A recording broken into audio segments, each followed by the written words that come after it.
কালিয়াগঞ্জ ব্লকের রাধিকাপুর অঞ্চলের নেতাজি মহিলা স্বনির্ভর গোষ্ঠীর বার্ষিক সাধারণ সভা অনুষ্ঠিত হল। বৃহস্পতিবার দুপুরে সংঘের নিজস্ব ভবনে এই সভার আয়োজন হয়। সভায় অতিথি হিসেবে উপস্থিত ছিলেন পঞ্চায়েত সমিতির সভাপতি হিরণময় সরকার, সম্পাদিকা উমা রায় সহ বিশিষ্টজনেরা। কামাখ্যা তারাপীঠ সিদ্ধতান্ত্রিক গুরু প্রশান্ত শাস্ত্রী। কামাখ্যা তারাপীঠ যজ্ঞ সহ যে কোনো সমস্যার সমাধানে একমাত্র ভরসা।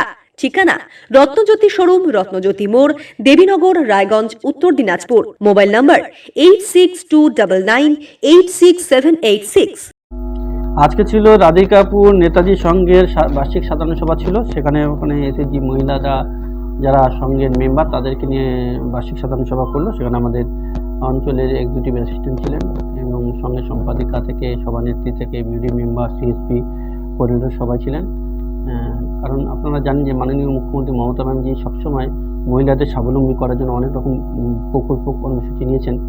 আপনার যাতে মহিলারা দলের থেকে লোন নিতে পারে। প্রথমে যারা দল করলে আনন্দধারা প্রকল্পের মাধ্যমে 30,000 টাকা সাবসিডি পায়, তারপর সিএফের মাধ্যমে আপনার 1.5 লক্ষ টাকা লোন পায়, তারপর ব্যাংকের থেকে 1.5 লক্ষ টাকা লোন পায়। সেই লোনগুলো যদি শোধ করে পরবর্তীতে ধাপে ধাপে লোনের ইয়েটা বাড়ে, যাতে মাননীয় মুখ্যমন্ত্রীর উদ্দেশ্যই হচ্ছে যে কোনো মহিলাই যেন সংঘের আন্ডারে থাকে এবং সংঘের বাইরে যেন কোনো মহিলা যেন না থাকে।